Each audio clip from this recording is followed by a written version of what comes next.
అబ్బాయిలు జాగ్రత్త.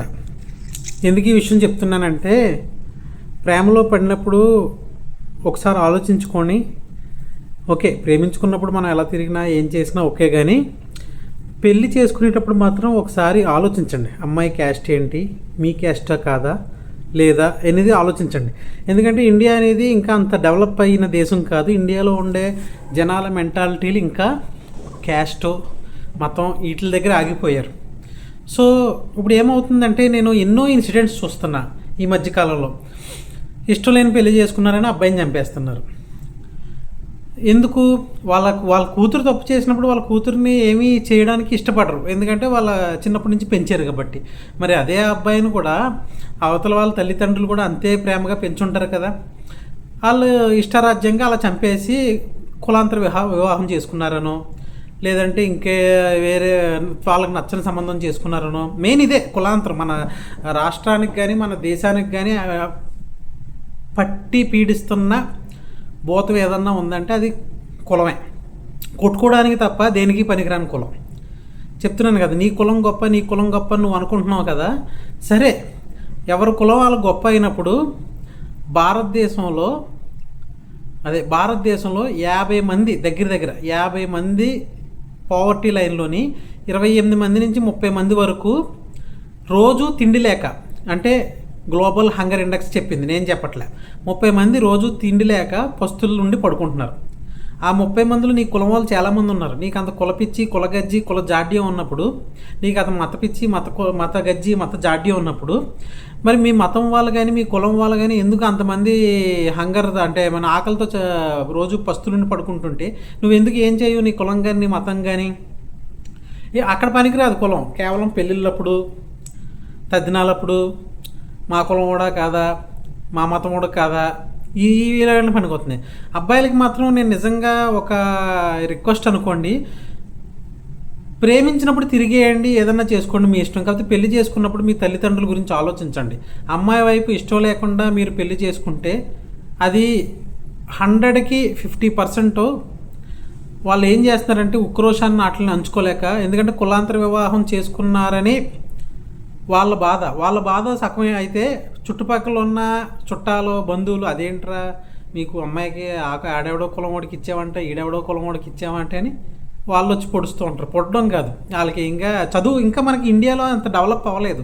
మనం ఏదో పైన మన క్రికెట్ వరల్డ్ కప్ కొట్టేస్తున్నామో, లేదంటే ఇంకేమో కొట్టేస్తున్నామో, మనం ఏదో డెవలప్ అయిపోయాము, మన జీడిపి ఎంత అని మనం అనుకుంటున్నాం కానీ, చెంకలు గుద్దుకుంటున్నాం కానీ.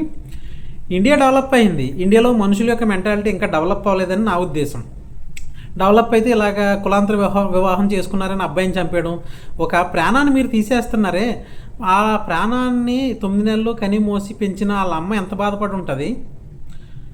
అల్లారు ముద్దుగా పెంచుకొని ఒక 20 ఏళ్ళు, 25 ఏళ్ళు, 30 ఏళ్ళు వచ్చే వరకు వాళ్ళు ఎంతో బాగా పెంచుకొని కొడుకు చేతికి అందినప్పుడు ఏదో పెళ్లి చేసుకున్నాడు, కులాంతర వివాహం ఇష్టపడ్డాడు, వయసు ప్రభావం వల్ల అమ్మాయిని ఇష్టపడ్డాడు, అర్థం చేసుకొని మందలించి వదిలేయాలి, లేదంటే ఎవరు బతుకాలు బతుకుతారని వదిలేదు. అంతేకాకుండా పరువు పోయింది, వేరే కులం వాళ్ళని చేసుకున్నారని చెప్పి అబ్బాయిని చంపేస్తే మీ అమ్మాయి మాత్రం కళ్ళ ముందు మీకు ఉంటుంది, బ్రతికే ఎక్కడొక్కడ తిరుగుతుంది కళ్ళ ముందు, అంటే ఫిజికల్గా అయితే ఉంది. కాకపోతే వాళ్ళ అబ్బాయి చనిపోతుంటే ఆ అమ్మ నాన్న ఎంత బాధపడతారు. చేతికి అందిన కొడుకు అలా ప్రాణాలు పోతే ఎంత బాధపడతారో అర్థం చేసుకోవట్లేదు. ఎందుకంటే ఇండియా డెవలప్ అయింది అని మనం చెంకలు గుద్దుకుంటున్నాం, కానీ ఇండియాలో ఉండే ఇండియన్స్ ఇంకా డెవలప్ అవ్వలేదు. ఆ మెంటాలిటీ మెచ్యూరిటీ రాలేదు. ఏ కులం వాడైతే ఏంటి, ఏ క్యాస్ట్ అయితే ఏంటి, ఏ క్రీడ్ అయితే ఏంటి, ఏ రిలీజియన్ అయితే ఏంటి, ఏ ప్రాంతం అయితే ఏంటి అనే ఇది రాలేదు. సో ఆ వివరం సవరం ఎప్పటికీ రాదు. ఎందుకంటే ఇదేమి న్యూజిలాండో, లేదంటే స్కాట్లాండో, లేదంటే నెదర్లాండో ఇలాంటి అత్యాధునికమైన దేశాలు. అత్యాధున్నత అంటే వాళ్ళ ఆర్థిక పరంగా కాదు, మెంటాలిటీ పరంగా, వాళ్ళ మైండ్ సెట్ పరంగా చాలా ఉన్నతమైన దేశాలు అవన్నీ. వాళ్ళకి ఇలాగ క్యాస్ట్, క్రీడ్ అలాంటివి ఏమి ఉండవు. ఎవరికన్నా ఇచ్చి పెళ్లి చేస్తారో అది పోషించగలిగితే. మనకే మా కులం పోషించలేకపోయినా మా కులం వాడైతే చాలు. ఇప్పుడు ఎగ్జాంపుల్ మన ఏపీ తెలంగాణలో ఈ మ్యాక్సిమం ఏపీలో పొలిటికల్ పార్టీకి సపోర్ట్ చేసేవాళ్ళు మ్యాక్సిమం కుల ఆధారంగానే సపోర్ట్ చేస్తున్నారండి. మా ఫ్రెండ్సే చాలామంది ఉన్నారు. ఇప్పుడు ఎందుకు ఇష్టపడతారంటే పలానా రాజకీయ నాయకుడిని మా కులం కాబట్టి ఇష్టపడతాం, ఎందుకు ఆడిని ఎందుకు ఇష్టపడమంటే ఆడు మా కులం కాదు కాబట్టి ఇష్టపడడం. ఇది కుల జాడ్యం, కుల గజ్జి, కులాయం ఇవన్నీ పూసుకొని మనం ఇండియా డెవలప్ అయిపోయింది, ఇండియా డెవలప్ అయిపోతుంది అని అనుకోవడం మన మూర్ఖత్వం. పోనీ ఆ కులం అన్న, ఆ కుల ఫీలింగ్ అన్న మొత్తం ఉందా, ఆ మత ఫీలింగ్ అన్న మొత్తం ఉందా ఇండియాలో అంటే అది మొత్తం కూడా లేదు. ఇప్పుడు గ్లోబల్ హంగర్ ఇండెక్స్ అనేది వరల్డ్ ఒక కొలమానం, వరల్డ్లో ఎవరు ఎంతమంది ఆకలితో పడుకుంటున్నారు రోజు అనేది గ్లోబల్ హంగర్ ఇండెక్స్ అనేది ఒక కొలమానం. 29 మంది నుంచి 30 మంది వచ్చామండి మనం. మన దేశంలో 30 మంది రోజు తిండి లేక పడుకుంటున్నారు. అంటే దాని అర్థం ఏంటి? ఆ 30 మందిలో మరి వాళ్ళ కులం వాళ్ళు ఉన్నారు కదా, వాళ్ళ మతం వాళ్ళు ఉన్నారు కదా, మరి వాళ్ళని బాగు చేయరా? వాళ్ళకి అన్నం పెట్టరా? అన్నం పెట్టే దగ్గర కులం చూడరు, మతం చూడరు. ఎవరినన్నా బాగు చేసేటప్పుడు వాళ్ళ కులం చూడరు, మతం చూడరు. పెళ్లి చేసుకునేటప్పుడు, ప్రేమించినప్పుడు కులం, మతం ఇదే పంచాయతీ మనకి. ఇంకా వేరే పంచాయతీలు ఏముండవు. మనకి ఉన్న ఈ దరిద్రం ఏంటన్నా ఉందంటే కుల పంచాయతీలు. మా కులపోడా కాదా, మా మతమోడు కాదా, ఇదే పంచాయతీ అన్నమాట. మనం ఇదే కొట్టుకొని ఇండియా డెవలప్ అవుతుంది. ఇండియా డెవలప్ అవుతుంది, కంపల్సరీ డెవలప్ అవుతుంది. ఎందుకంటే జీడిపి పరంగా కానీ, లేదంటే ఇండియాలో ఉండే సాఫ్ట్వేర్ కంపెనీల పరంగా కానీ, టెక్నాలజీ పరంగా కానీ ఇండియా డెవలప్ అవుతుంది. కానీ ఇండియాలో ఉండే కుల పిచ్చిగాళ్ళు, మత పిచ్చిగాళ్ళు మాత్రం డెవలప్ అవ్వట్లేదు. ఎందుకంటే వాళ్ళు అక్కడ ఆగిపోయారు.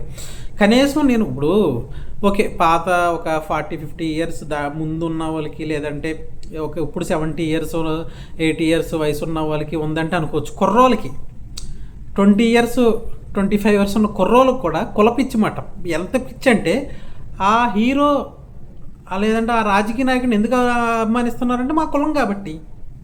ఇలా ఉన్నంతకాలం ఎప్పటికీ బాగుపడదు. సో నేను కుర్రాలకి మెయిన్, అబ్బాయిలకి మెయిన్ చెప్తున్నది ఏంటంటే, మీ మతం కాకపోతే, మీ కులం కాకపోతే దయచేసి వేరే మతం అమ్మాయిని కానీ, వేరే కులం అమ్మాయిని కానీ పెళ్లి చేసుకొని, మీకేదన్నా అయితే మీ అమ్మా నాన్నలో జీవితాంతం బాధపడతారు. ఎన్నో కేసులు చూశాను నేను ఏ కేసు గురించి ఏది చెప్పదలుచుకోలేదు, కానీ ఎన్నో కేసులు రీసెంట్గా చూసాం. వేరే కులం అమ్మాయిని చేసుకున్నాడని ఆ అమ్మాయికి సంబంధించిన మనుషులు వీళ్ళందరూ వచ్చి వాళ్ళ మీద దాడి చేయడం ఇవన్నీ మాట. సో నేను చెప్పేది ఏంటంటే, దయచేసి వేరే కులం అయితే పెళ్లి చేసుకోమాకండి. ఎందుకంటే పెళ్లి చేసుకున్న కొన్నాళ్ళు బాగానే ఉంటుంది, కానీ తర్వాత మీకు ఏదన్నా అయితే మీ అమ్మా నాన్న చాలా బాధపడతారు, ఇబ్బంది పడతారు, వాళ్ళు బయటికి చెప్పుకోలేరు కూడా. పైపెచ్చు అందరూ వచ్చి దెప్పు పొడుస్తుంటారు మీ అమ్మ నాన్న. అరే మీ అమ్మ నాన్న మీ ఓడేంటి ఇలా చేసి ఇలా అయిపోయాడు, చనిపోయాడు అనే బాధ వాళ్ళకున్నా, వేరే వాళ్ళు వచ్చి మీకు ఎందుకు ఆ కులం వాళ్ళతో అవసరమా, ఇలాంటివన్నీ చీటిపోటు మాటలు అని అంటూ ఉంటారు. సో దయచేసి మీ అమ్మ నాన్న గురించి ఆలోచించండి. మీ యొక్క ఒక్క క్షణం, ఒక నిమిషం మీరు ఈజీగా మీ ప్రాణం పోతుంది. మీకు ఒక ప్రేమ కోసం మీరు ప్రాణం తీసుకుంటున్నారు, లేదంటే ఎవరన్నా మీకు వాళ్ళకి ఇష్టం లేని పెళ్లి చేసుకున్నారని మీ ప్రాణాలు తీసేస్తున్నారు 1-2-3 నిమిషాల్లో. మీ అమ్మ 9 నెలలు కనింది, 9 నెలలు కష్టపడింది. 9 నెలల కష్టాన్ని మీరు 5 నిమిషాల్లో మీ ప్రాణాలు పోయేటట్టు మీరు ప్రవర్తించకుండా ఉంటారని మనస్ఫూర్తిగా కోరుకుంటున్నాను. ఇది రిక్వెస్ట్. అబ్బాయిలందరూ అర్థం చేసుకోవాలి. నాకు 36 ఏళ్ళు వచ్చినాయి కాబట్టి నాకు క్లియర్గా అర్థమైపోయింది మ్యాటర్ ఏంటో. అలా ప్రేమ ఉండదు, పెళ్ళి ఉండదు, ఏముండదు. ఏదన్నా ఒకటే జీవితం, ఏదన్నా ఒకటే బతుకు. మనం ఎందులో సంతోషం వెతుక్కున్నాం అనేది ముఖ్యం. అనేది ప్రాణం ఉంటేనే కదా ఫస్ట్. ఇప్పుడు ప్రాణం లేకుండా మనం ఏం చేస్తాం? కంపల్సరీ ఈ ఇండియా ఇంకొక 50-60 ఏళ్ళు ఈ కులపిచ్చి కులగజ్జి ఉంటుంది. నేను మొన్నటి వరకు అనుకునేవాడిని కులపిచ్చి కులగజ్జి నెక్స్ట్ తరానికి ఉండదులే ఎంత అనుకునేవాడిని, కానీ కుర్రోళ్ళు చూస్తుంటే అర్థమవుతుంది. వాళ్ళ కులమోడని చెప్పి రాజకీయ నాయకుడికి సపోర్ట్ చేస్తుంటే, వాళ్ళు మతం ఓడని చెప్పి రాజకీయ నాయకులకు సపోర్ట్ చేస్తుంటే, లేదంటే ఇంక ఇప్పుడు కూడా ఇలా ఉన్నారంటే ఇంకో 50 ఏళ్ళకి కూడా ఇలాగే ఉంటారు. సో దయచేసి భారతదేశంలో ఉన్న, లేదంటే ముఖ్యంగా ఆంధ్రప్రదేశ్ తెలంగాణలో ఉన్న అందరి కుర్రోళ్ళకి మీకు పెద్ద రిక్వెస్ట్ ఇది. కులాంతర వివాహం చేసుకోకండి. చేసుకుంటే మీ ప్రాణాలకి నష్టం ఉంది. ఎందుకంటే చాలా ఎగ్జాంపుల్. ఇప్పుడు మీరు అనుకుంటున్నారు నేను ఏదో తప్పు చెప్తున్నాను ఏదో అని. నేను చెప్తుంది నిజమే. మీ ప్రాణాలు పోతే బాధపడేది ఎవరు? మీ అమ్మా నాన్నే. వాళ్ళ అమ్మాయి నీకు ఏ కేసులో కూడా అమ్మాయి తరపున చంపేసిన వాళ్ళు వాళ్ళ అమ్మాయిని చంపేయడం చూసారా మీరు ఎక్కడన్నాని? లేదు. ఎందుకు? వాళ్ళకి ఆ అమ్మాయి మీద ప్రేమ ఉంటుంది, చిన్నప్పటి నుంచి కని పెంచారు కాబట్టి. కానీ మీ మీద ఉండదు కదా, అందుకు సింపుల్గా చంపేస్తున్నారు. అదే లాజిక్. సో దయచేసి ఇది పాటిస్తారని పూర్తిగా కోరుకుంటున్నాను. మీరు ప్రేమించుకోండి, ఏదన్నా చేసుకోండి, కానీ పెళ్ళికి మాత్రం ససేమిరా ఒప్పుకోవద్దు. పెళ్ళి ఓకే, వాళ్ళ ఇంట్లో ఒప్పుకుంటే ఓకే, కులాంతర వివాహం చేసుకోండి, కాదంటలేదు.